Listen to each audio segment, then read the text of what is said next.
हे दोस्तों नमस्कार। एक बार फिर से स्वागत है आपके अपने यूट्यूब चैनल देव जी के ट्रिक्स में। तो दोस्तों हम यहाँ पर डेली की तरह यहाँ पर लेखपाल का मॉडल पेपर सॉल्व करने वाले हैं। जो कि यहाँ पर देखिए काफ़ी लोग कमेंट करते हैं कि सर टाइमिंग क्या है, टाइमिंग क्या है। भाई तो टाइमिंग आपकी फिक्स है कि 3 बजे आपका मॉडल पेपर आपको मिल रहा है। चलिए बताइए, क्वेश्चन दिया है कि जब एक अधिकारी दूसरे अधिकारी को व्यक्तिगत नाम से पत्र लिखता है उसे क्या कहते हैं। चलिए यहाँ पर ऑप्शन देना है आपको, सही जवाब क्या हो जाएगा। चलिए तो देखो यह जब एक अधिकारी दूसरे अधिकारी को व्यक्तिगत नाम से पत्र लिखता है उसे क्या कहते हैं। ऑप्शन क्या हो जाएगा। तो चलिए ऑप्शन आपका हो जाएगा अर्धशासकीय, जिसका ऑप्शन आ रहा है भाई बिल्कुल राइट हो जाएगा। अर्धशासकीय पत्र कहते हैं, ठीक है। ऑप्शन बी आपका राइट हो जाएगा। चलिए आगे, छुट्टी के लिए प्रार्थना पत्र को लिखा गया पत्र क्या कहलाएगा। चलिए छुट्टी के लिए प्रार्थना पत्र को लिखा गया पत्र अर्थात प्रार्थना का पत्र जो आपका होता है छुट्टी के लिए, तो उसे क्या कहेंगे। तो भैया प्रार्थना पत्र तो होता है ना छुट्टी के लिए, जो प्रधानाचार्य के लिए माफ करिए लिखा है कि छुट्टी के लिए प्रधानाचार्य को लिखा गया जो पत्र है वो क्या होता है, प्रार्थना पत्र होता है। तो ऑप्शन क्या हो जाएगा, बी नंबर आपका राइट हो जाएगा। अगला क्वेश्चन दिया गया है, निम्नलिखित में से कौन सा विकल्प संयुक्त स्वर का उदाहरण नहीं है। संयुक्त स्वर का उदाहरण नहीं है।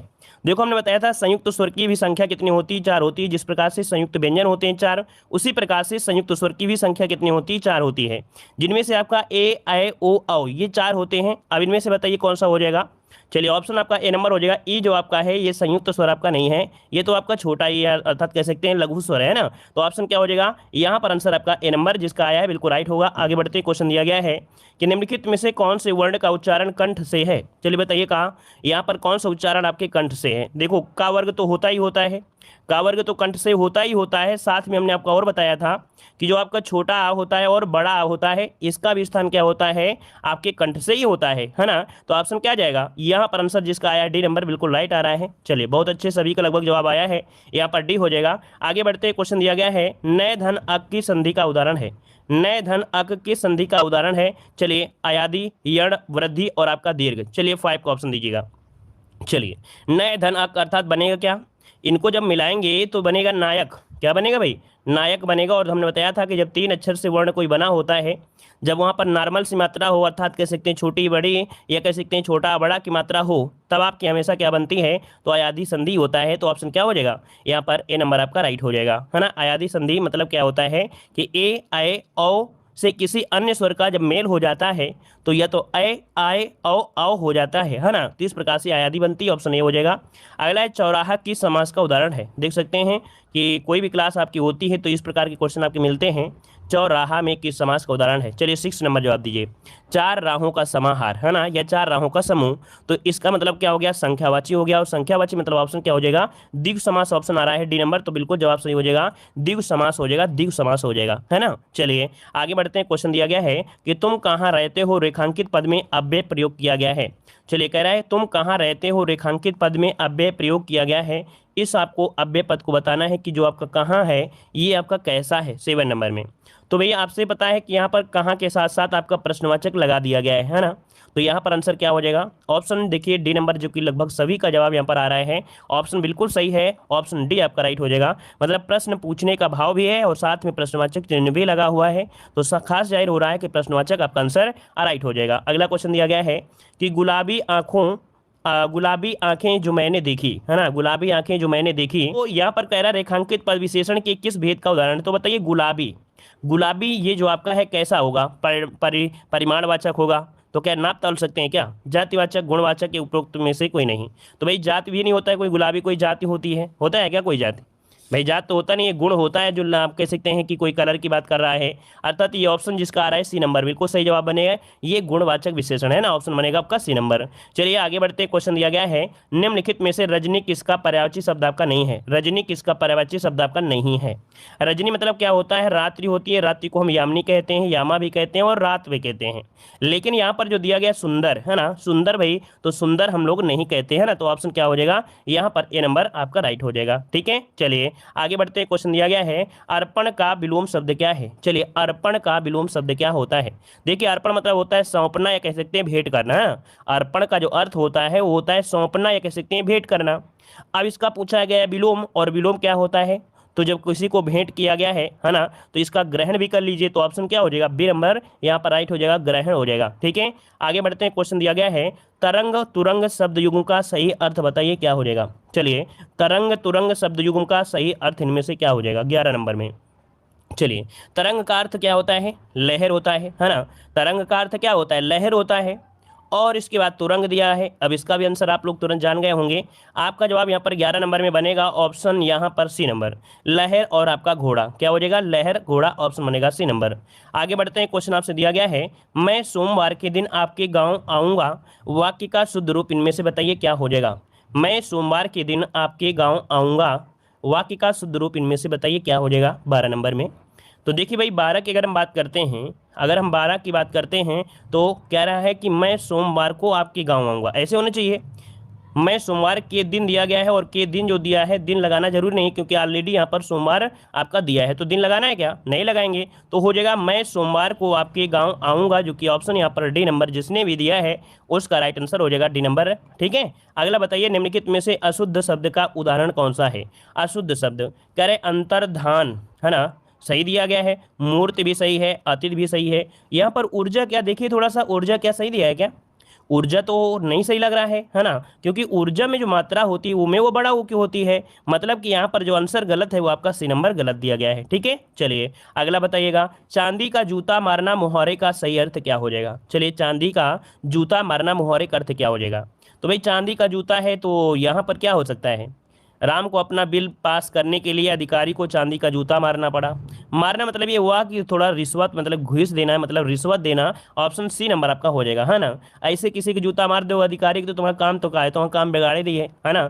तो यहाँ पर आंसर क्या हो जाएगा, सी नंबर हो जाएगा। ठीक है, आगे बढ़ते हैं। क्वेश्चन दिया गया है कि एक तो करेला दूसरा नीम चढ़ा, बहुत बार आपको पढ़ाया है ना, कि करेला तो कड़वा होता भी है, ऊपर से अगर नीम भी, है ना, तो यहाँ पर और ज़्यादा कड़वा हो जाएगा। मतलब क्या हो सकता है कि अपराध करके रौब जमाना तो होगा नहीं है, यहाँ पर किसी से कोई लेना नहीं होना, रिश्वत लेने से, देखिए ऑप्शन सी वाला, एकाधिक दोष होना, मतलब एक से अधिक, एकाधिक मतलब एक से अधिक दोष होना, पहले तो दोष था ही और उसके बाद और दोष हो गया, तो एकाधिक दोष ऑप्शन आपका सी नंबर आपका राइट हो जाएगा, है ना। अगला क्वेश्चन बताइएगा, कह रहे बिहारी किस राजा के दरबारी कवि थे। देखिए हमने बताया था कि कुछ ऐसी आपकी रचनाएं होती हैं जो कि आपकी जीके में भी पूछी जाती हैं, वो आपकी हर जगह होती है, तो ये कॉमन है आपका कि बिहारी किस राजा के दरबारी कवि थे। चलिए, तो ये भाई आपके साहित्य से नहीं है, लेकिन आपको याद रखना है, कुछ आपके ऐसे भी पॉइंट होते हैं जो कहीं भी पूछ सकते हैं, है ना। तो देखिए आपका जवाब हो जाएगा बिहारी किस राजा के, तो जयसिंह के दरबार में रहते थे, है ना। इनकी प्रमुख रचना बिहारी सतसई है, तो ऑप्शन क्या होगा, सी नंबर हो जाएगा। अगला क्वेश्चन दिया है निम्नलिखित में से कौन कौनते नहीं है, मतलब किसे कौनते नहीं कहा गया है। चलिए 17 नंबर में, तो देखिए यहाँ पर युधिष्ठिर है, भीम है, कर्ण है, और आपके यहाँ पर दिए गए हैं नकुल दिए गए हैं। 17 का ऑप्शन दीजिएगा, 17 का ऑप्शन क्या हो जाएगा। कौनते का अर्थ होता है, कौनते का अर्थ होता है कुंती का पुत्र, क्या होता है, कुंती का पुत्र होता है। अब यहाँ पर देखो जो कह सकते हैं कि आपके कौन आंसर हो सकता है, कुंती का पुत्र महाभारत के अनुसार नकुल और सहदेव माद्री के पुत्र थे। याद रखिए यहाँ पर जो ऑप्शन बी वाला है, ऑप्शन जो बी वाला है वो आपका बी हो जाएगा, इसका नकुल। देखिए नकुल और जो सहदेव थे, है ना, नकुल और जो सहदेव थे, देखिए नोट कर लीजिएगा कि अगर पहली बार पढ़ रहे हैं, नकुल और सहदेव, सहदेव इसको हम साथ बगल में लिख दे रहे हैं, नकुल और आपके इनमें से कौन, सहदेव, सहदेव। तो ये जो आपके पुत्र थे, ये किसके पुत्र थे, ये थे माद्री के पुत्र। किसके भाई, माद्री के पुत्र थे, माद्री के पुत्र, माद्री के पुत्र। ठीक है, माद्री के पुत्र थे। इस कारण से आपका जवाब क्या हो जाएगा, यहाँ पर आपका बी नंबर राइट हो जाएगा। वहीं पर देख सकते हैं कि कर्ण, युधिष्ठिर, भीम, अर्जुन, ये कुंती के संतान थे। किसके, कुंती के जो संतान थे वो कर्ण थे, युधिष्ठिर थे, भीम थे और आपके अर्जुन थे। लेकिन यहाँ पर जो सहदेव का नाम आपने सुना है, नकुल जो आपके साथ में थे, ये इनके नहीं थे, याद रखिए, नोट कर लीजिएगा। ठीक है ना, क्लियर है। जी हाँ, ये दूसरी रानी के पुत्र थे, माद्री, है ना। चलिए आगे बढ़ते हैं। क्वेश्चन आपसे अगला पूछा गया है, यहाँ पर आपसे दिया गया है driving man catch a straw, इसका जो अर्थ होता है क्या होता है। चलिए 18 नंबर में, तो आज का आपका जो आंसर हो जाएगा 18 नंबर में, ऑप्शन क्या हो जाएगा, यहाँ पर डूबने वाले को तिनके का सहारा, है ना, तो डूबते को तिनके सहारा, या ऑप्शन ए हो सकता है या सी हो सकता है, बताइए भाई, ऑप्शन ए हो सकता है या सी हो सकता है, जवाब कौन सा हो जाएगा। चलिए जवाब यहाँ पर कुछ लोग ए दे रहे हैं, लेकिन आपका जवाब हो जाएगा, देखो आपने परिवार अगर पढ़ा है मुहावरा, तो भाई क्या है, डूबने वाले को, लेकिन डूबने वाले नहीं बोलते हैं, सीधा सीधा यहाँ पर देखिए डूबते को तिनके का सहारा, इसका ऑप्शन जो बनेगा ये सी नंबर आपका इसका राइट हो जाएगा। ठीक है, डूबते को तिनके का सहारा। अगला क्वेश्चन बताइए कि कौन सा शब्द अधिकरण तत्पुरुष समास का नहीं है, अधिकरण तत्पुरुष समास का नहीं है। चलिए 19 नंबर में, तो यहाँ पर देखिए अधिकरण क्या होता है, में मैं पर होता है, अधिकरण में मैं पर होता है। अब यहाँ पर पुरुषोत्तम दिया है, देशाटन है, धर्म कुल श्रेष्ठ है। यहाँ पर दिया है धर्म भ्रष्ट, धर्म से भ्रष्ट, मतलब ये क्या हो रहा है, धर्म से अलग हो रहा है, अलग हो रहा है। इसका मतलब ये कह सकते हैं कि यहाँ पर जो आपका है डी नंबर हो जाएगा धर्म भ्रष्ट, इसमें अधिकरण नहीं है, इसमें तो आपका अपादान हो जाएगा। क्या हो जाएगा भाई, अपादान हो जाएगा। ठीक है, अगला बताइएगा कि शुद्ध वाक्य आपको छांटना है 20 नंबर में। कह रहा है तुम इसका दाम देने जाओ, तुम इसका दाम देने जाओ, उसका संतान, भाई उसकी संतान है ना, ये होना चाहिए। मुझे आपका काम बहुत पसंद है, बेफजूल की बात मत करो, तो बेफजूल बात मत करो। देखिए यहाँ पर जो ऑप्शन सी वाला है, मुझे आपका बहुत काम पसंद, मुझे आपका काम बहुत पसंद, देखिए ये शुद्ध दिया है। ऑप्शन 20 में जो ऑप्शन सी है वो आपका सही जवाब हो जाएगा, है ना। क्लियर है, आगे बढ़ते हैं। क्वेश्चन आपसे दिया गया है, कह रहा है पंजाब में हिंदी का प्रचार किसने किया था, पंजाब में हिंदी का प्रचार जो किया वो किसने किया था, यहाँ पर जवाब देना है। तो भैया ये है आपकी श्रद्धाराम फुल्लौरी, हमने कई बार आपको पढ़ाया है। अगला है कि सफलता न मिलने पर दुखी होना को क्या कहते हैं, जब सफलता न मिले तो आप दुखी होंगे, तो बताइए क्या होता है 22 नंबर में। और जो मेहनत करता है वास्तविकता वो कभी सफल मतलब असफल नहीं होता है, हमेशा उसको सही राह मिल जाती है, जरूरी नहीं कि जॉब ही उसे मिले। जनता इतनी होती है, फार्म 5,000 आते हैं, लेकिन सभी तो सफल नहीं होते हैं। लेकिन कुछ लोग ऐसे भी बन जाते हैं जो जरूरी नहीं सफल से ज़्यादा बहुत ही ज़्यादा सफल हो जाते हैं।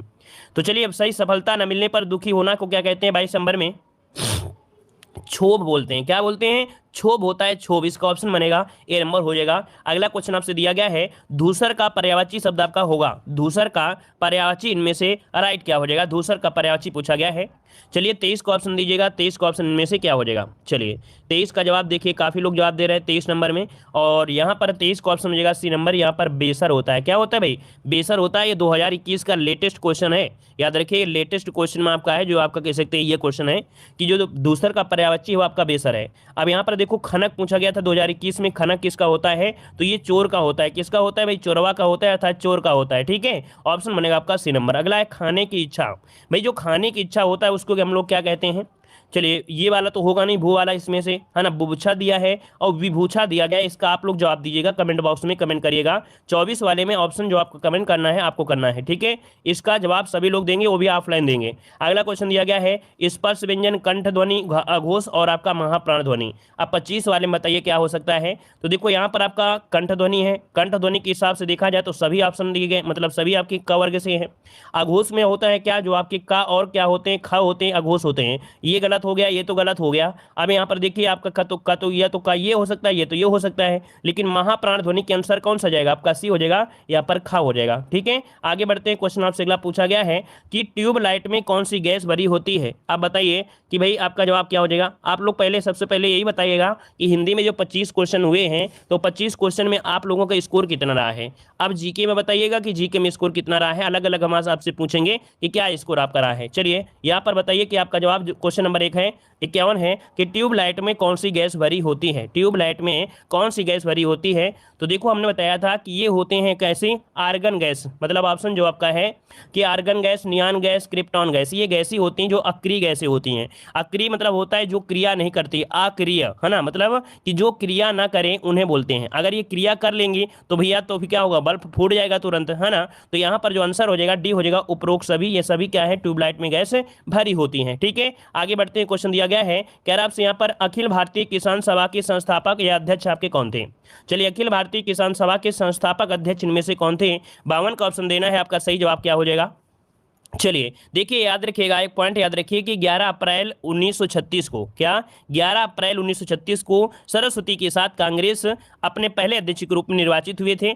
इनमें से जो ऑप्शन है 52 नंबर का सी हो जाएगा, सहजानंद सरस्वती। कौन है भाई, अखिल भारतीय किसान सभा के संस्थापक अध्यक्ष हैं सहजानंद सरस्वती थे। ठीक है, ऑप्शन बनेगा यहाँ पर आपका सी नंबर। आगे बढ़ते हैं। क्वेश्चन आपसे दिया गया है, वर्ष 2011 की जनगणना में सबसे कम जनसंख्या घनत्व जो दर्ज किया गया है, ये कहाँ का किया गया है। देखो सबसे कम दिया गया है, आप लोग जल्दीबाजी में यहाँ पर बिहार मत लगा दीजिएगा। ठीक है, यहाँ पर आपसे पूछा गया है सबसे कम, तो आपका अरुणाचल प्रदेश हो जाएगा। याद रखिएगा सबसे कम जो आपका जनघनत्व है वो आपके अरुणाचल अरुणाचल प्रदेश का, याद रखिएगा, केवल 17 व्यक्ति प्रति किलोमीटर निवास करते हैं। देखो ये निकाला जाता है यूरेज में, है ना, क्या निकाला जाता है उस क्षेत्र का। मान लीजिए इतना बड़ा एरिया है, मान लो इतने में नहीं रहते हैं तो क्या इसको करेंगे, लेकिन यहाँ पर अगर इसमें रह रहे हैं तो इस पूरे एरिया का यूरेज निकाला जाता है। तो इस एरिया के यूरेज के हिसाब से, जिसका इतना क्षेत्रफल है, तो उसके हिसाब से पर किलोमीटर 17 लोग ही निवास करते हैं, ठीक है ना। पूरे एवरेज लिया जाता है पूरा, ऐसा नहीं कि मान लो अगर एक घर में है तो कह दो 1 किलोमीटर में थोड़ो रह रहे हैं, 1 किलोमीटर दूर थोड़ो होंगे। ये एवरेज में होता है कि क्षेत्रफल के अकॉर्डिंग कितना है, ठीक है। आगे बढ़ते हैं, क्वेश्चन आपसे अगला है,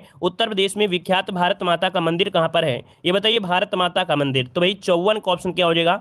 आप लोगों ने यूट्यूब में देखा होगा, शॉर्ट जो वीडियो होते हैं उसमें एक दिखाया गया होगा, लिखा होगा कि एकमात्र भारत में जहां पर भारत देश की पूजा होती है, जिसे भारत का मंदिर कहते हैं ना, भारत माता का मंदिर। ये है ऑप्शन सी हो जाएगा, वाराणसी में है। ऑप्शन क्या हो जाएगा, यहाँ पर सी नंबर, ये वाराणसी में, याद रखिएगा।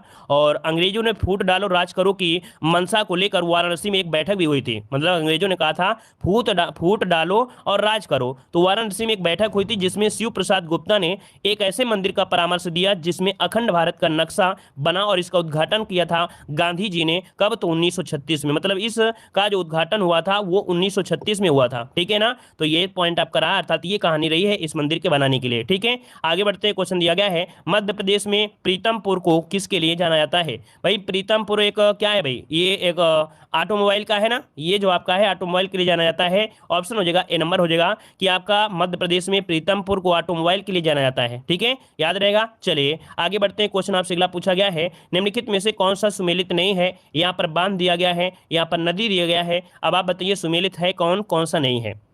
चलिए जल्दी जल्दी बताइए। देखो भाई आपने पढ़ा गंडक बांध आपके गंडक नदी में है, आपने पढ़ा उकाई बांध आपके तापी में है। देखो इकाई दिया है वैसे उकाई होता है, ठीक है ना। काकरा पारा बांध दिया गया है आपके साबरमती में। तो भाई ये बताइए काकरा जो पारा बांध है ये साबरमती पर है, ये साबरमती पर है। काकरा पार बांध परियोजना साबरमती पर स्थित ये आपका दिया गया है। और सरदार सरोवर बांध दिया गया है, ये आपका दिया गया है आपके नर्मदा नदी पर। कौन सा हो जाएगा जल्दी से बताइए, इसका राइट आंसर इनमें से क्या हो जाएगा। चलिए ऑप्शन सी, तो ये आपकी किस नदी में है, तापी नदी पर है, बिल्कुल सही है। यहाँ पर जो काकरा पार वाला ऑप्शन है ये आपका यहाँ पर गलत दिया गया था, है ना, ये आपका यहाँ पर गलत दिया गया है। वहीं पर ऑप्शन जो डी वाला है वो आपका सही है। तो एक ये सही, एक ये सही, एक आपका ये सही, लेकिन ऑप्शन सी वाला यहाँ पर गलत हो गया है, ठीक है। आगे बढ़ते हैं, क्वेश्चन आपसे अगला पूछा गया है कि हिंदू धर्म ग्रंथों का अध्ययन करने वाला प्रथम मुस्लिम आपका कौन था। ये बताइएगा हिंदू धर्म ग्रंथों का अध्ययन करने वाला प्रथम मुस्लिम कौन सा। बहुत ही आईएमपी क्वेश्चन ये हमेशा पूछा गया है ये आपके एग्जामों में कि आपके जो इन्होंने प्रथम मुस्लिम कौन थे जिसने यहाँ पर कह सकते हैं अध्ययन किया था, वो भी हिंदुओं का। चलिए यहाँ पर 57 नंबर में जवाब दीजिए, तो ऑप्शन है आपके दारा सिको। याद रखिए औरंगजेब के बड़े ये जो आपके भाई थे, है ना, या औरंगजेब के आपके बड़े भाई थे, अर्थात ये कह सकते हैं कि शाहजहां के 4 पुत्रों में सबसे बड़ा पुत्र जो था वो दारा सिको था, ठीक है, जो कि सर्वाधिक सुशिक्षित और आपका लेखक भी था, ठीक है। तो ऑप्शन क्या हो जाएगा, बी नंबर इसका राइट हो जाएगा। आगे बढ़ते हैं, क्वेश्चन दिया गया है कि 1932 में कौन सा गोलमेज सम्मेलन हुआ था। 1932 में कौन सा गोलमेज सम्मेलन हुआ, यहाँ पर बताइए। तो भाई 32 का समय है, यहाँ पर आपका तीसरा हुआ था। याद रखिएगा कि इसमें से जो आपका सम्मेलन हुआ था वो आपका तीसरा गोलमेज सम्मेलन हुआ था। तीनों गोलमेज सम्मेलन में भाग लेने वाले कौन थे आप बताइए। तीनों गोलमेज सम्मेलन में भाग लेने वाले जो आपके थे वो आपके कौन थे। तो आप लोग कमेंट बॉक्स में कमेंट करिए कि डॉक्टर भीमराव अम्बेडकर के साथ साथ एक और थे, उनका नाम आपको कमेंट करना है कि डॉक्टर भीमराव अम्बेडकर के साथ साथ एक जो और थे जिन्होंने तीनों गोलमेज सम्मेलन में भाग लिया था, उसका भी जवाब आप लोग कमेंट बॉक्स में कमेंट करिएगा, ठीक है। अगला क्वेश्चन दिया गया है, उत्तर प्रदेश की सर्वाधिक जनसंख्या वाली जनजाति कौन सी है। चलिए उत्तर प्रदेश की सर्वाधिक जनसंख्या वाली जनजाति आपकी कौन सी है। बुक्सा, जौनसारी, खरवार या आपकी थारू। देखिए हमने बताया था कि जल्दी कभी ऑप्शन आपको मिलेंगे नहीं गोंड वाली, है ना, जो गोंड आपकी जनजाति है उसका कभी ऑप्शन जल्दी मिलेगा नहीं उत्तर प्रदेश में। तो सिंपल सी बात है कि आंसर क्या हो जाएगा आपका थारू जनजाति हो जाएगा, डी नंबर यहाँ पर राइट हो जाएगा, ठीक है। आगे बढ़ते हैं, क्वेश्चन दिया गया है, सिकंदर के हमले के समय उत्तर भारत पर किस राजवंश का शासन था। सिकंदर के हमले के समय उत्तर भारत पर किस राजवंश का शासन था। 60 नंबर का जवाब दीजिएगा। भाई आक्रमण कब किया था, 326 ईस्वी पूर्व में किया था ना, और उस समय आपके नंद वंश का शासक था। किसका भाई, तो आपके नंद वंश का शासन था। ऑप्शन बनेगा यहाँ पर कौन सा भाई, ऑप्शन ए नंबर जिसका आया है उसका राइट आंसर आपका हो जाएगा। चलिए आगे बढ़ते हैं, क्वेश्चन दिया है, निम्नलिखित में से सुमेलित नहीं है। यहाँ पर देखिए अब आपको यहाँ पर राजधानी तो रटना ही पड़ेगा। याद रखिएगा कि राजधानी स्टैटिक जीके में आपको पढ़ना पड़ेगा, ठीक है। देखो दिया है जॉर्जिया की राजधानी, क्या दिया है भाई, यहाँ पर जॉर्जिया की राजधानी दिया गया है कि आपका टैब्लिस है। दक्षिण कोरिया का दिया है सियोल दिया गया है। नाइजीरिया का दिया है लागोस दिया है। बहरीन का दिया है मनीला। ये बताइए बहरीन की राजधानी मनीला है क्या, मनामा है। बहरीन की राजधानी जो आपकी है वो है आपकी कौन सी, मनामा, मनामा है, मनामा नोट करिएगा। बहरीन की राजधानी जो आपकी है वो आपकी मनामा है, ठीक है। चलिए अगला क्वेश्चन दिया गया है, एलोरा की गुफाएं महाराष्ट्र में कहाँ पर स्थित हैं? एलोरा की गुफाएं महाराष्ट्र में जो स्थित हैं वो आपकी कहाँ पर स्थित हैं? चलिए 62 को ऑप्शन लॉक करना है। तो देखिए आपके एलोरा की गुफाएं महाराष्ट्र से लगभग जब 30 किलोमीटर पहुंचेंगे दूर, वहां पर एक पड़ता है औरंगाबाद, ठीक है। औरंगाबाद जो कि ऑप्शन का आ रहा है, लगभग सभी का आ रहा है औरंगाबाद में है, ठीक है। किसने बनवाया था ये बताइएगा, जल्दी से बताइए कि औरंगाबाद को जो बनवाया, अर्थात जो औरंगाबाद में जो एलोरा की गुफाएं हैं बनवाया किसने था, अर्थात कौन से शासकों ने बनवाया था? चलिए भाई जवाब दीजिए जल्दी से, किसने बनवाया था? चलिए बहुत बार क्वेश्चन पूछा गया है। औरंगाबाद तो ये तो सही है, बनवाया किसने था ये बताइए। चलिए राष्ट्रकूट बिल्कुल सही है, याद रखिएगा, बनवाया था राष्ट्रकूटों ने। किसने? राष्ट्रकूटों ने बनवाया था, याद रखिएगा, ठीक है। और एलोरा यूनेस्को द्वारा घोषित एक विश्व धरोहर भी है, तो इस प्रकार से ऑप्शन हो जाएगा ए नंबर। चलिए आगे बढ़ते हैं, क्वेश्चन दिया है पीसी कल्चर किससे संबंधित है? चलिए बताइएगा पीसी कल्चर का जो संबंध है वो आपका किससे है? आपका जवाब इनमें से क्या हो जाएगा? चलिए यहाँ पर आंसर आ रहा है ए नंबर। भाई मत्स्य पालन बिल्कुल सही है, मत्स्य पालन हो जाएगा। अच्छा ये बताइएगा केचुआ पालन क्या होता है? केचुआ पालन के क्या क्या बोलते हैं? केचुआ पालन को क्या बोलते हैं? वर्मी कल्चर बोलते हैं। क्या बोलते हैं? वर्मी कल्चर बोलते हैं, वर्मी कल्चर, ठीक है। अच्छा रेशम पालन को क्या बोलते हैं? रेशम पालन को बोलते हैं सेरी कल्चर। क्या बोलते हैं? सेरी कल्चर बोले, सेरी कल्चर। मधुमक्खी को क्या बोलते हैं? AP culture. मधुमक्खी बोलते हैं एपी कल्चर, बोलते हैं एपी कल्चर, ठीक है। चलिए आगे बढ़ते हैं, क्वेश्चन आपसे दिया गया है निम्नलिखित में से कौन सा सुमेलित नहीं है? अब आप बताइए यहाँ पर सुमेलित है कौन सा नहीं है, बताइए जल्दी से। भाई देखो प्लासी का युद्ध हुआ था, सिराजुद्दौला, है ना, बिल्कुल सही दिया है। पानीपत का तृतीय युद्ध अहमद शाह अब्दाली, ये भी सही दिया है। चौसा का युद्ध आपका हुमायूं दिया गया है, ये भी सही दिया है। अब घाघरा का युद्ध दिया है, अकबर दिया गया है। भाई घाघरा का युद्ध अकबर से नहीं, ये बाबर से संबंधित है ना, ये संबंधित है आपके बाबर से संबंधित है, तो इसका मतलब ऑप्शन क्या होगा? डी नंबर आपका गलत दिया गया है, ठीक है। चलिए अगला बताइएगा कि संविधान का 44वां संविधान संशोधन किससे संबंधित है? देखिए अगले वाले क्वेश्चन का लगभग सभी का जवाब आया है। देखिए भाई संविधान का 44वां संविधान संशोधन जो संबंधित है, ये संबंधित है आपके ऑप्शन बी संपत्ति अधिकार से संबंधित है, ठीक है। संपत्ति के अधिकार से संबंधित है। अच्छा ये बता डालिए सभी लोग, ये बताइए कि जो संपत्ति का अधिकार था, जब मौलिक अधिकार था, ये कौन कौन से आर्टिकल में इसको रखा गया था? चलिए ये जवाब दीजिए कि कौन कौन से आर्टिकल में इसको रखा गया था। चलिए जो लोग पहली बार जुड़ रहे हैं भाई चैनल को सब्सक्राइब कर लीजिएगा, ठीक है। और वीडियो भी पसंद आ रहा है तो वीडियो को लाइक भी करिए, ठीक है। जल्दी से वीडियो को लाइक भी कर दीजिएगा। कमेंट बॉक्स तो करते रहिए, अपना कमेंट भी करते रहिए, जैसे टाइम मिले वैसे लाइक शेयर भी कर दिया करें। चलिए देखिए यहाँ पर 31 दे रहे हैं, और भी जवाब दीजिए कि इसको किसकी इसमें रखा गया था। मतलब 44वां संविधान संशोधन के पहले जो संपत्ति का अधिकार था ये एक मौलिक अधिकार था, लेकिन ये कौन कौन से आर्टिकल में इसको बताया गया है, किस किस आर्टिकल में था? 2 आर्टिकल में थे। एक आर्टिकल था कौन सा? आर्टिकल नंबर आपका 31 था, और एक आर्टिकल नंबर आपका जो 19 का फर्स्ट है उसमें आपका था। तो याद रखिए 2 जगह था, अर्थात स्वतंत्रता का अधिकार में भी था, और आर्टिकल नंबर आपके 31 2 जगह इसका उल्लेख किया गया था, ठीक है। स्वतंत्रता के अधिकार में और आपके आर्टिकल नंबर 31 में इसका था। लेकिन अब क्या है, अब इसको हटा दिया गया है। 21 में नहीं था भाई, 19 में है, ठीक है, 19 में था, 21 में नहीं। तो यहाँ पर इस प्रकार से याद रखिए ऑप्शन आपका बी हो जाएगा, ठीक है। आगे बढ़ते हैं, क्वेश्चन आपसे अगला पूछा गया है भारत का सर्वाधिक गन्ना उत्पादन करने वाला राज्य इनमें से कौन हो जाएगा? भारत का सर्वाधिक गन्ना उत्पादन, और गन्ना उत्पादन कौन करता है भाई? जल्दी से जवाब दीजिएगा। यहाँ तो उत्तर प्रदेश ऑप्शन हो जाएगा, सी नंबर उत्तर प्रदेश हो जाएगा, ठीक है। अच्छा एक पॉइंट और बताइएगा कि प्रतिशत के हिसाब से सबसे ज्यादा जो गन्ना होता है वो आपके कहाँ पर होता है? तो याद रखिए तमिलनाडु में। क्या प्रतिशत के हिसाब से जो आपका होता है गन्ना, वो आपके तमिलनाडु में बहुत ज्यादा होता है प्रतिशत के हिसाब में। वहां पर क्षेत्रफल कम है लेकिन गन्ना पैदावार ज्यादा होती है, याद रखिएगा। अगला बताइएगा कि हिंद स्वराज पुस्तक महात्मा गांधी द्वारा किस भाषा में लिखा गया? यहाँ पर हिंद स्वराज जो पुस्तक है ना, ये महात्मा गांधी के द्वारा लिखी गई थी, और लगभग 30,000 शब्दों की एक लघु पुस्तक है। तो याद रखिए इसका ऑप्शन हो जाएगा क्या? ये बी नंबर आपका गुजराती भाषा में लिखा गया है। लगभग 30,000 शब्दों की ये एक पुस्तक आपकी है, ठीक है, क्लियर है। और यहाँ पर देखा जाए तो हिंद स्वराज का हिंदी, संस्कृत और कई भाषाओं में भी इसका अनुवाद किया गया है, ठीक है। आगे बढ़ते हैं, क्वेश्चन आपसे अगला पूछा गया है निम्नलिखित में से कौन सा उत्तर प्रदेश का एक लोक नृत्य है?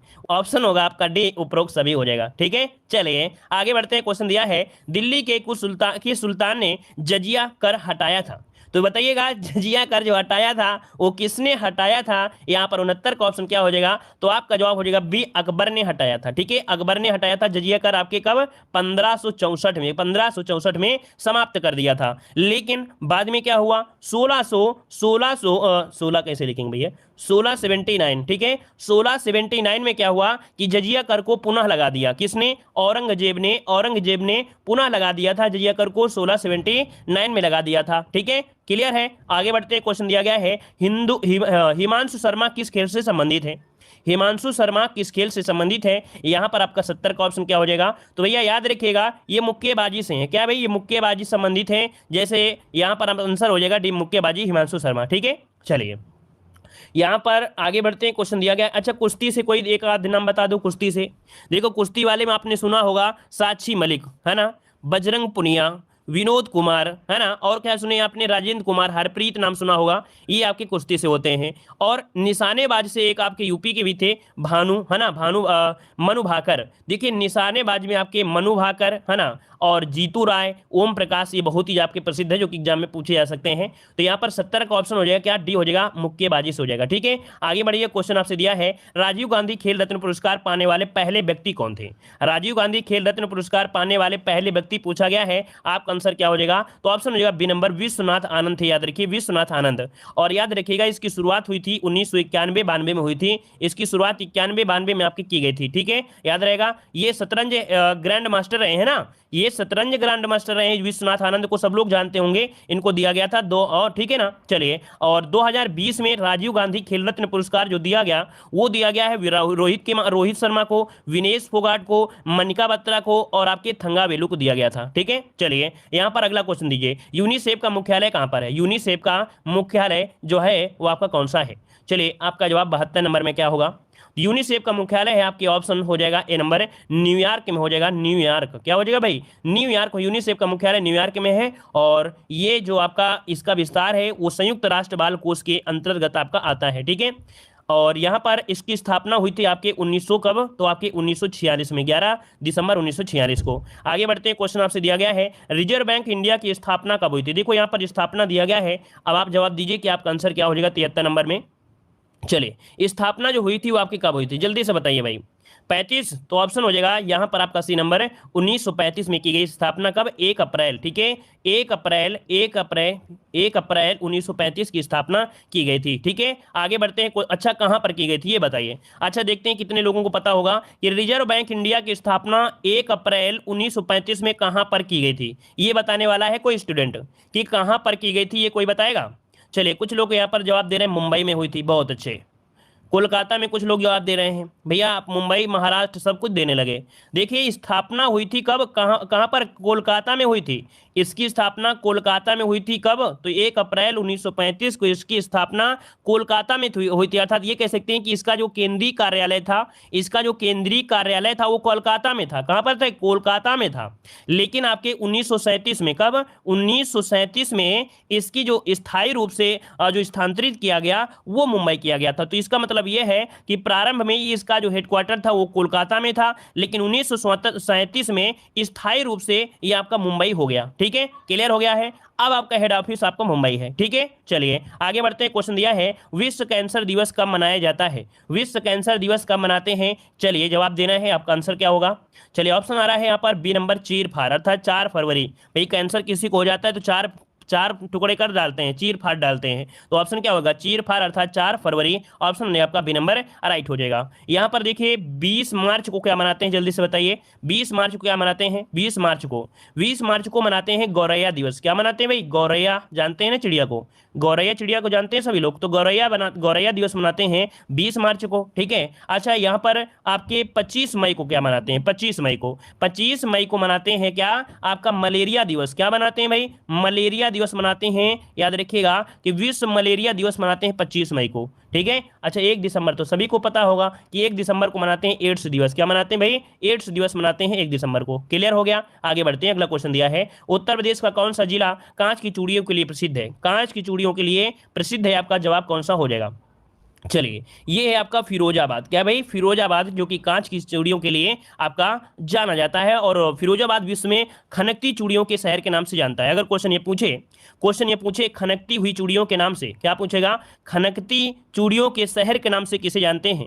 खनकती खनकती चूड़ियों के शहर के नाम से जाना जाता है, वो भी फिरोजाबाद को जाना जाता है, याद रखिएगा। और भी सजावटी सामान के लिए भी जाना जाता है। ठीक है, आगे बढ़ते हैं। क्वेश्चन दिया, अगर पहली बार पढ़े तो इसको नोट कर लीजिएगा। खनकती चूड़ियों के शहर के नाम से जाना जाता है आपके किसे, आपके फिरोजाबाद को। अगला क्वेश्चन है, पीली क्रांति का संबंध किससे है?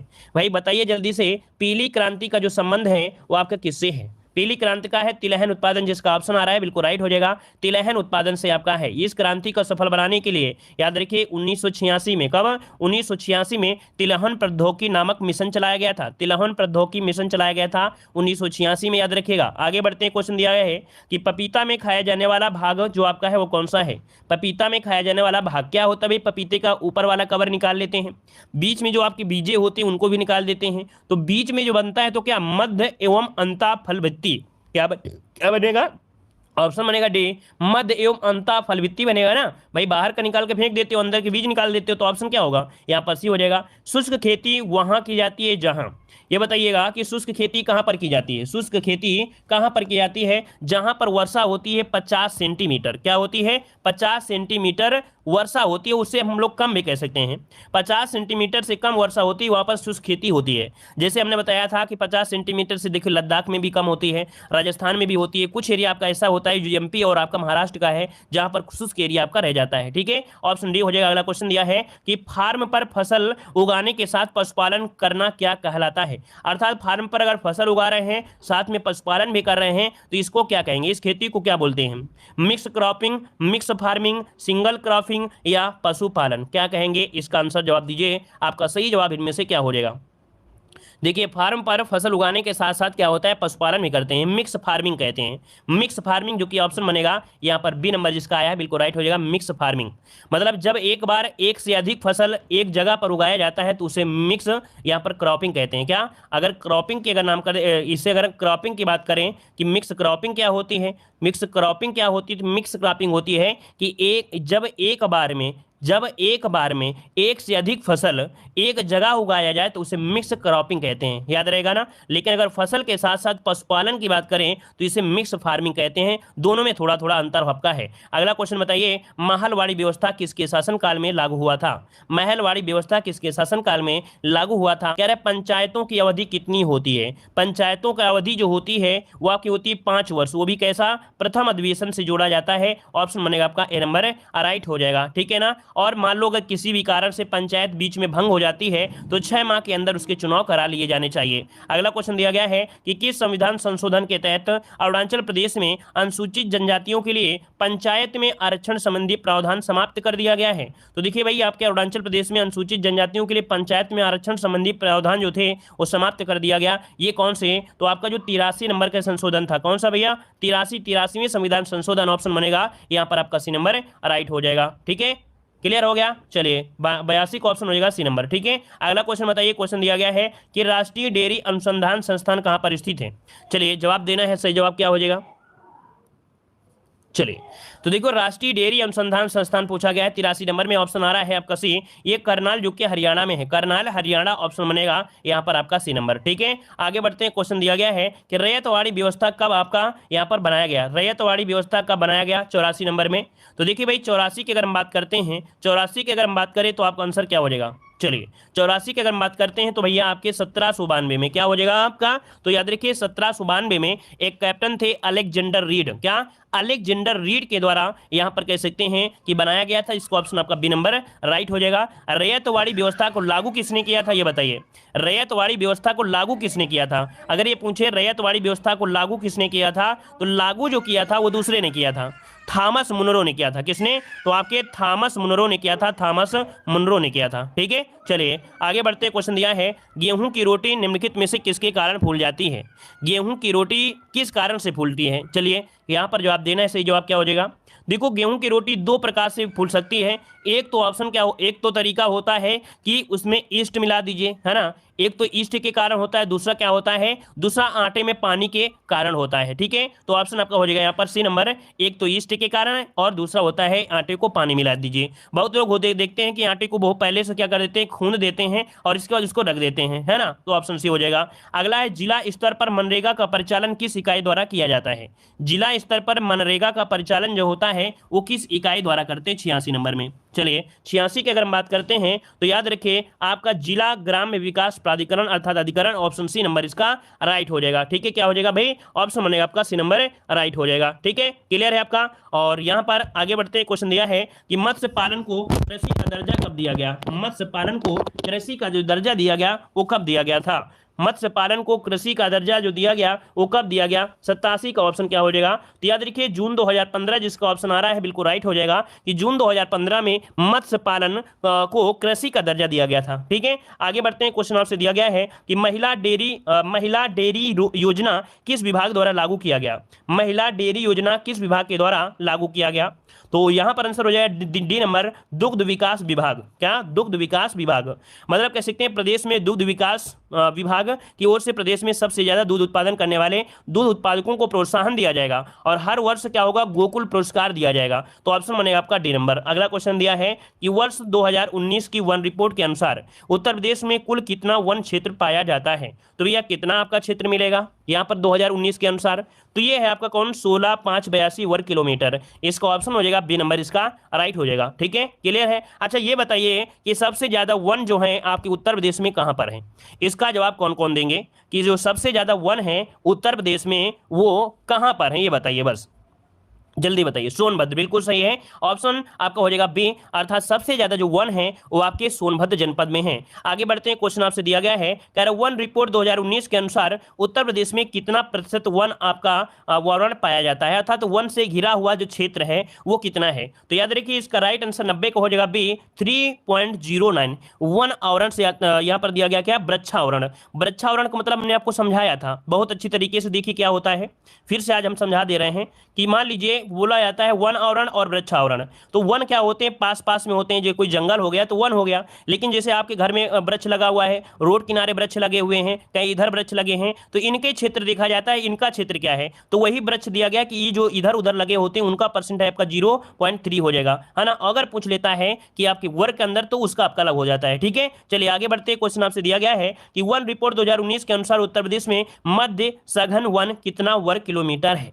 यहां पर आंसर आपका जवाब हो जाएगा बी, 40-80। क्या हो जाएगा, यहां पर आंसर हो जाएगा 40-80 वर्ग किलोमीटर आपका है, याद रखिएगा। ठीक है, कुल देखा जाए क्षेत्रफल के हिसाब से 1.69% ये आपका मध्य सघन वन आपका होता है। अगला क्वेश्चन आपसे यहां पर दिया गया है, कह रहे किस कारागार में पंडित राम प्रसाद बिस्मिल को फांसी दी गई थी। पंडित राम प्रसाद बिस्मिल को जो फांसी दी गई वो आपकी कहां पर दी गई थी, गोरखपुर में दी गई थी, है ना। ऑप्शन हो जाएगा सी नंबर। ये आपके आरओ एग्जाम में क्वेश्चन पूछा गया था, सोचिए इसे आप लोग कठिन मतलब सरल में समझिएगा। ये आरओ एग्जाम में पूछा गया था और कब दी गई थी, तो 19 दिसंबर 1927 को। ठीक है, याद रहेगा 19 दिसंबर 1927 को इनको फांसी दी गई थी, याद रखिएगा। ठीक है, और यहां पर आगे बढ़ते हैं। क्वेश्चन आपसे अगला पूछा गया है, वन रिपोर्ट 2019 के अनुसार उत्तर प्रदेश के किस जिले में सर्वाधिक वन क्षेत्रफल पाया जाता है। तो चलिए 93 का ऑप्शन क्या हो जाएगा। तो भैया अभी अभी हमने इस क्वेश्चन को पढ़ाया था, आपका सोनभद्र हो जाएगा। क्या, सोनभद्र हो जाएगा। अगला क्वेश्चन आपसे यहाँ पर दिया गया है, यहाँ पर दिया गया है कि उत्तर प्रदेश में वर्षा मुख्यतः किस मानसून से होती है। यहाँ पर 94 का आंसर दीजिएगा। 94 का ऑप्शन इनमें से क्या हो जाएगा। चलिए उत्तर प्रदेश में जो वर्षा होती है वो आपकी मुख्यतः किस मानसून से होती है, इसका आंसर लॉक करिएगा। चलिए बी नंबर होगा बंगाल की खाड़ी से, यहां पर आंसर हो जाएगा बी नंबर, बंगाल की खाड़ी से यहां पर आंसर बनेगा बी नंबर। देखो हमने आपको बताया कि सबसे ज्यादा वर्षा होती है गोरखपुर में और सबसे कम होती है मथुरा जिला में। जो आपके उत्तर पश्चिम तो होगा ही नहीं, दक्षिण पश्चिम आप लगाते तो एक बार मानना जा सकता था, लेकिन दक्षिण पश्चिम वाला मानसून क्या करता है, वो तराई वाले एरिया से निकल जाता है। लेकिन पश्चिमी जो आपका उत्तर प्रदेश है, कौन सा, दक्षिण पश्चिम वाला जो उत्तर प्रदेश है, वहां पर बारिश कम हो पाती है। कौन से, ये जो आपका आता है दक्षिण पश्चिम मानसून से। ठीक है, आगे बढ़ते हैं। क्वेश्चन दिया गया है, उत्तर प्रदेश के प्रथम लोकायुक्त निम्नलिखित में से कौन थे। यूपी जीके में हमने बताया था, बहुत बार क्वेश्चन पूछा गया है। अब यहाँ पर बताइए 95 का ऑप्शन क्या हो जाएगा। तो आपके विशंभर दयाल जिसका ऑप्शन आ रहा है बिल्कुल हो जाएगा ए नंबर। अगला क्वेश्चन दिया है कि जनगणना 2011 के अनुसार सर्वाधिक महिला साक्षरता वाला जिला कौन सा है। अब देखिए यहाँ पर ये भी क्वेश्चन आपको बहुत बार पढ़ाया गया है कि ये जो आपकी महिला साक्षरता है वो आपके कानपुर में है। कहां पर भाई, कानपुर नगर में, जो कि ऑप्शन बन जाएगा ए नंबर आपका राइट हो जाएगा। अच्छा सबसे कम कहां पर है, सबसे कम है आपके श्रावस्ती में। ठीक है, आगे बढ़ते हैं। क्वेश्चन दिया गया है कि जनगणना 2011 के अनुसार उत्तर प्रदेश में सबसे कम ग्रामीण आबादी वाला जिला कौन सा है। सबसे कम ग्रामीण आबादी वाला जिला भैया गौतम बुद्ध नगर, इसका ऑप्शन बनेगा बी, गौतम बुद्ध नगर हो जाएगा। अगला क्वेश्चन बताइए। क्वेश्चन दिया है जनगणना 2011 के अनुसार सर्वाधिक मुस्लिम आबादी वाला राज्य कौन सा है। चलिए, अरे गंवार मतलब ये नहीं है, हम ग्रामीण बता रहे थे हिंदी के हिसाब से गंवार, क्योंकि उसका तत्सम बन जाता है ना, इसलिए। वैसे आपको पता है कि बहुत ही टैलेंटेड लोग वहां पर रहते हैं, है ना, कृषि में भी आगे, हर चीज में आगे रहते हैं, और फिर इतना संगम है ना। चलिए बताइएगा, जनगणना 2011 के अनुसार सर्वाधिक मुस्लिम आबादी वाला राज्य कौन सा है? चलिए यहाँ पर आंसर क्या हो जाएगा कि सर्वाधिक मुस्लिम आबादी वाला जो आपका राज्य है इनमें से कौन है 98 में, तो ये भैया उत्तर प्रदेश है। याद रखिए 98 का ऑप्शन बी हो जाएगा। सर्वाधिक मुस्लिम आबादी देखा जाए उत्तर प्रदेश में आपकी है लगभग। कि प्रख्यात कवि मैथिली शरण गुप्त का जन्म, मैथिली शरण गुप्त का जो जन्म हुआ ये कहाँ पर हुआ था, जवाब दीजिएगा भाई, है ना। इस क्वेश्चन को भी आपके यूपीपी में क्वेश्चन पूछा गया था, आपके झांसी में। ऑप्शन सी हो जाएगा, आपके झांसी में हुआ था, याद रखिएगा। अच्छा, इन्हें साहित्य में एक नाम दिया जाता है, क्या? दद्दा। याद रखिए, साहित्य में इन्हें दद्दा के नाम से जाना जाता है, दद्दा। दद्दा के नाम से जानते हैं तो नोट करिए इस क्वेश्चन को कि साहित्य में दद्दा के नाम से किसे जाना जाता है, तो भैया आपके मैथिली शरण गुप्त को जाना जाता है दद्दा के नाम से, नोट कर लीजिएगा। अगला क्वेश्चन दिया है, आशा किस कार्यक्रम की देन है? आशा किस कार्यक्रम की देन है बताइए? तो भैया ग्रामीण स्वास्थ्य योजना, राष्ट्रीय ग्रामीण स्वास्थ्य मिशन, राष्ट्रीय जनसंख्या नीति 2000 और राष्ट्रीय परिवार नियोजन कार्यक्रम, क्या होगा? देखते हैं कितने लोग यहाँ पर जवाब देंगे। चलिए, B number, D number, B number, D number. देखिए भाई, इसका जो राइट आंसर होगा बी नंबर होगा। हमें बड़ा गर्व है कि आप लोगों ने बिल्कुल सही जवाब दिया है, प्रयास लगभग सभी का आया है, यहाँ पर बी नंबर हो जाएगा। अगर आप 5:30 बजे आप सभी का निमंत्रण होगा, 5:30 बजे यूपी जीके देख सकते हैं। यूपी जीके के जितने भी क्वेश्चन हम आपको पढ़ा रहे हैं शाम को 5:30 बजे, वही क्वेश्चन देख सकते हैं कि इस वाले मॉडल पेपर में आपको देखने को मिल रहे हैं। चाहे विशंबर दयाल जी हो, चाहे आपका महिला साक्षरता हो, चाहे वन हो, चाहे कुछ भी हो, यूपी जीके जो इस समय हम आपको पढ़ा रहे हैं पूरे के पूरे क्वेश्चन आपको देखने को यहाँ पर मिल जा रहे हैं। ठीक है, ये तो आप सभी लोग जानते होंगे। ठीक है, चलिए धन्यवाद सभी को, जय हिंद।